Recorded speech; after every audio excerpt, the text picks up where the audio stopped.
Hi, in this video, I will demonstrate the steps that we took to fuzz the iTrust application code for 100 times and commit them. And for each commit, the building of the application code and to find the failure or success of the test cases in it.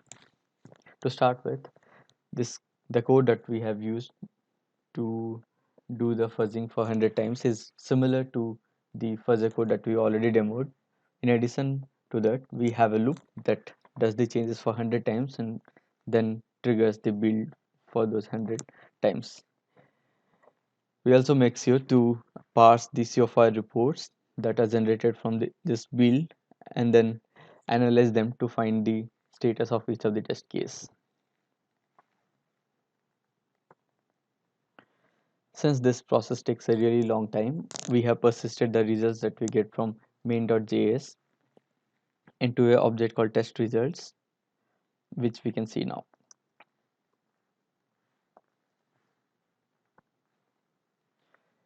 We can see that this object stores the number of loop that we went through in our application, as well as the status of each of the test case regarding how many success and how many failure it encountered.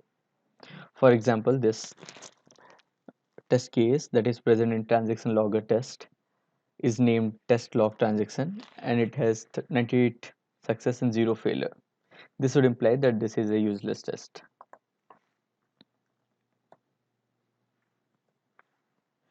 We can have a look into the useless test report generator that we designed. This will read the test results object and then output the report. So this goes through the object that is stored in test result and it compares if a test case has the number of success or number of failure same as the loop count or not. And if the numbers are same, then it is a useless test. Otherwise, it is a useful test. Now let's run this useless test detector code.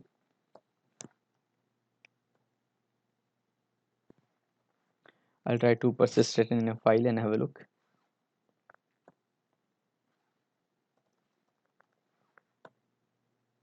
We can see that the test case report is here and there are 1042 useless test cases. And let's search for useful test cases.